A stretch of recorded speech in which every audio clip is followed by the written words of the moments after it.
sobre as organelas membranosas, que são estruturas, envoltas por membranas, presentes em todas as células eucariotas.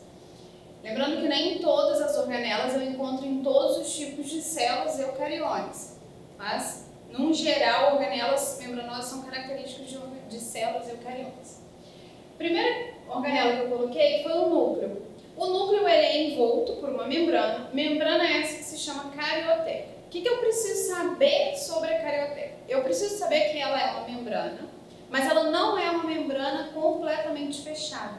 Ela é uma membrana perfurada por poros que eu chamo de poros nucleares. Qual a importância da membrana do núcleo ter poros? O núcleo ele armazena o DNA, que é a estrutura principal da nossa célula, que governa toda a função daquela célula e tem todas as informações características daquela espécie. Esse núcleo ele não pode sair esse DNA não pode sair do núcleo. Porém, a informação a partir dele precisa ser lida do lado de fora do núcleo, que é o RNA mensageiro. Então, através desses poros, vai haver uma comunicação entre o interior do núcleo e o citosol da célula. Então, pelos poros pode sair RNA mensageiro e algumas proteínas são proteínas nucleares, como por exemplo as histonas. E proteína é produzida no citosol. Então, essas proteínas precisam retornar para o núcleo e elas vão passar para dentro do núcleo pelos poros nucleares. Outra característica do núcleo é o armazenamento da informação genética, que é o DNA. Porém, o DNA, por ser uma estrutura muito grande, esse DNA ele precisa ser organizado e ele vai ser organizado envolto em proteínas chamadas de histonas. O conjunto de DNA com proteína eu chamo de cromatina. Essa cromatina ela tem diferentes graus de compactação e ao observar isso no microscópio eletrônico eu posso observar o DNA com diferentes densidades, ou seja, mais ou menos compactada. Aquela cromatina mais compactada, eu vou chamar ela de heterocromatina.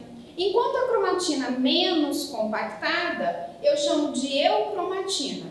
Então, mais compactada, mais condensada em volta das histonas, heterocromatina. Mais livre, cromatina. Função disso, o que eu preciso saber? Quanto mais compactado o DNA está na forma de heterocromatina, menos acessível ele estará às enzimas que precisam ler essa informação. Então, o DNA na forma de heterocromatina, ele está silenciado.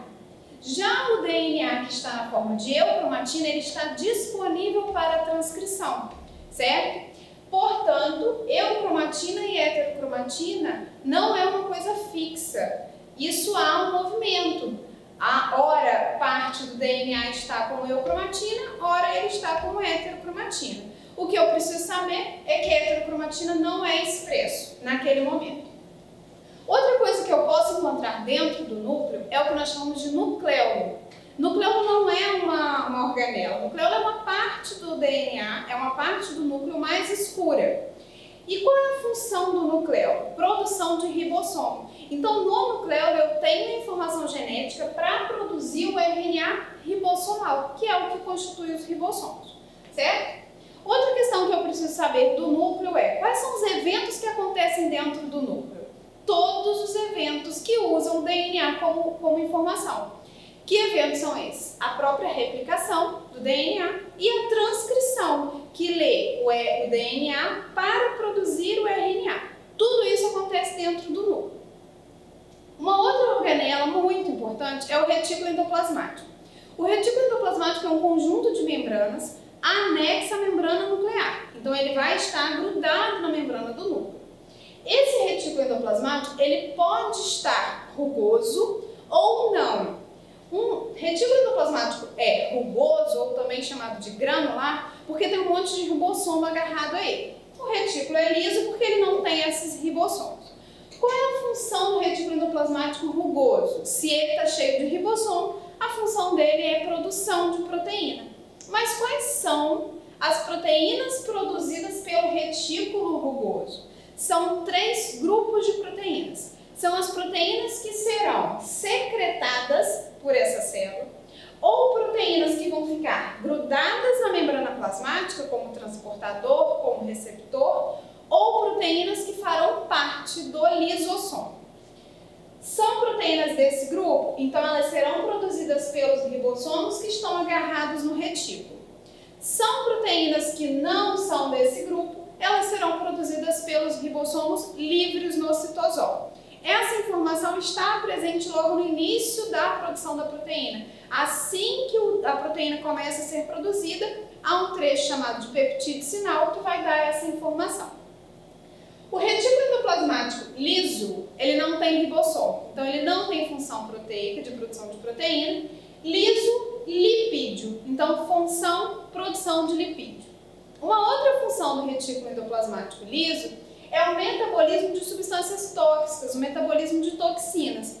Então nós vamos observar que órgãos detoxificadores do nosso corpo são órgãos cujas células têm muito retículo liso, certo? Outra característica de retículo endoplasmático que é bastante importante a gente saber é o retículo endoplasmático presente nas células musculares tem um nome diferente, chamado de retículo sarcoplasmático, que dentre outras funções ele tem a função de armazenamento de cálcio, íon extremamente importante para o processo de contração muscular. Próxima organela, complexo de Golgi, ou aparelho de Golgi, ou complexo golgiense. Também um conjunto de membranas. Esse conjunto de membranas ele tem dois lados.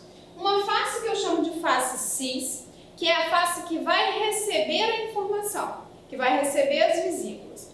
E a face trans é a face que vai enviar as vesículas. Por quê? Porque o complexo de Golgi, dentre todas as funções dele, ele tem a função de endereçar proteínas recém-produzidas. Então ele vai receber essas proteínas pela face cis, ele vai processar essa proteína e vai enviar ela pelo seu lado trans.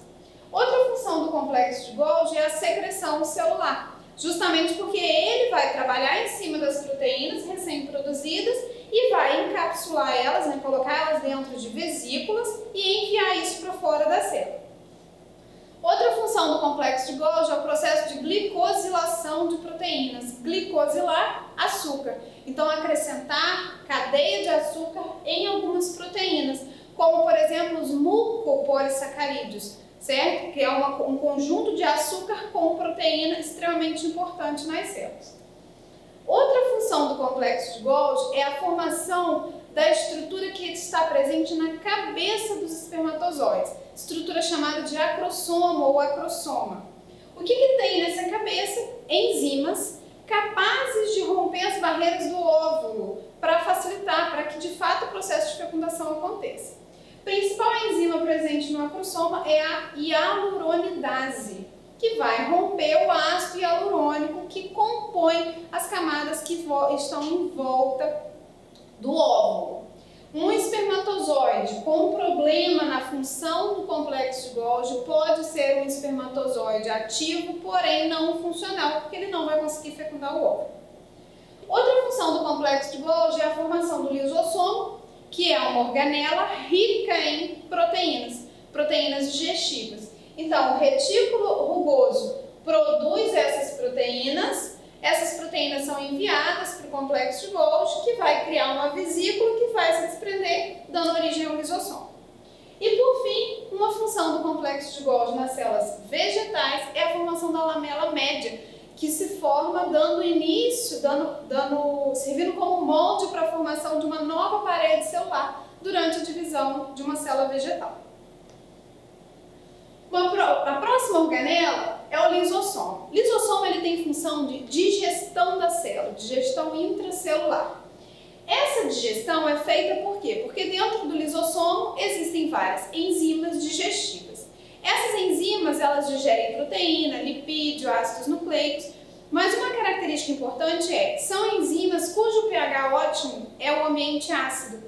Então o lisossomo ele tem uma bomba de prótons que internaliza prótons e mantém o interior do lisossomo ácido. Essas enzimas são chamadas de hidrolases ácidas. Então, elas só funcionam ali naquele ambiente ácido. Dentre as funções de digestão, a digestão ela pode acontecer digestão de substâncias externas à célula, que é o que eu chamo de heterofagia, como por exemplo o processo de fagocitose. como também pode ser um processo de digestão de alguma coisa que tem dentro da célula ou até mesmo a própria célula. E aí eu tenho o termo autofagia, que é a célula, o lisossomo da célula, ele se funde à membrana de algumas organelas velhas ou em excesso e digere essa organela, dando fim então a essa organela através do processo de autofagia. E isso é diferente de autólise, que é quando vários lisossomos se rompem dentro da célula, liberando as suas enzimas, digerindo todo o interior da célula e eliminando essa célula, certo? Então a autofagia é comer as organelas velhas ou não funcionais ou em excesso. A autólise é a célula se autodigerir. Isso normalmente acontece depois que a célula de fato já morreu. Outra organela são os peroxissomos. Os peroxissomos, eles têm esse nome porque dentro deles existe um grupo de enzimas chamadas de peroxidases. Dentro dessas peroxidases, a principal e mais importante é a catalase, enzima que catalisa a reação de peróxido de hidrogênio, que é a água oxigenada, sendo quebrada em moléculas não tóxicas, que é o oxigênio e a água, certo? Outra função do peroxissomo é o metabolismo geral de toxinas. Então, além da água oxigenada, também ele pode metabolizar outras toxinas. Os peroxissomos, eles estão presentes tanto em célula vegetal quanto em célula animal. Ainda nas células vegetais, existe um grupo de peroxissomo com um nome diferente, que é o chamado de glioxissomo. Então, ele é um tipo de peroxissomo exclusivo de células vegetais que tem qual função? Converter gordura, lipídio de reserva, em açúcar para o processo de germinação. Isso normalmente acontece, está presente nas sementes, certo? Visto que os lipídios são as principais reservas de energia das sementes. Finalizando então as organelas, nós temos os vacúolos, que têm como função mesmo reserva de água, de pigmento, e um vacúolo importante é o vacúolo contrátil, que fica cheio de água e, a depender da situação, ele libera essa água num jato, permitindo o movimento da célula, como é o caso que acontece no paramécio. Então, na continuidade, as organelas, a gente ainda vai falar das mitocôndrias e dos cloroplastos, que são as organelas mais cobradas e talvez mais importantes.